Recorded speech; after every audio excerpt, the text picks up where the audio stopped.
एक गांव में जंगल के बीचों बीच एक पुरानी हवेली थी। लोग उसको खूनी हवेली कहते थे। गांव वालों का कहना था कि वहां रोज अजीब तरह की आवाजें आती हैं, किसी के रोने चिल्लाने की। एक दिन 3 दोस्त चाय वाले की दुकान पर बैठे थे। उन्होंने रात को उस हवेली में जाने की बात की। उनमें से रमेश बोला, यार, ये भूत चुड़ैल वगैरह कुछ नहीं होते। ये सब अंधविश्वास है और मैं ये साबित करके दिखाऊंगा। दूर खड़ा चाय वाला उनकी सारी बातें सुन रहा था। रात होते ही भीमा, रमेश और धीरज उस खूनी हवेली में घुस गए। रमेश बोला, अरे तुम लोग डरो मत, हम तीनों साथ रहेंगे तो सब ठीक होगा।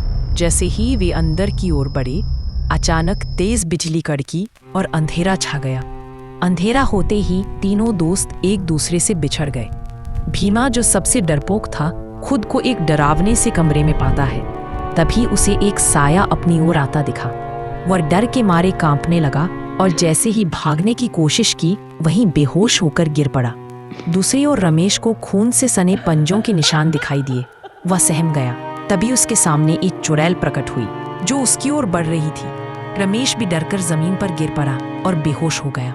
धीरज ने भागने की कोशिश की, लेकिन शायद उसी साये ने उसके पैर पकड़ लिए, जिससे वह भाग ही नहीं सका। इसी बीच गांव में रमेश की पत्नी अपने बेटे से कहती है, पता नहीं बेटा, कब आएंगे तेरे पापा। इतनी देर तो वे कभी नहीं लगाते थे। रमेश का बेटा बोला, ओह वो माँ, चिंता मत करो, पापा आ जाएंगे। हो सकता है कि कोई काम आ गया हो। अगली सुबह गांव वाले इकट्ठा हुए। चाय वाले ने सबको बता दिया कि तीनों दोस्त हवेली में जाने की बात कर रहे थे। यह सुनकर रमेश की पत्नी जोर जोर से रोने लगी, क्योंकि उसे समझ आ गया था कि उसका पति अब कभी लौटकर नहीं आएगा।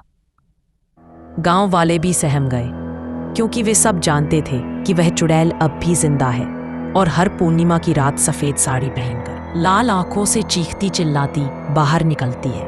वह हवेली में गूंजती आवाज लगाती है, आजा आजा।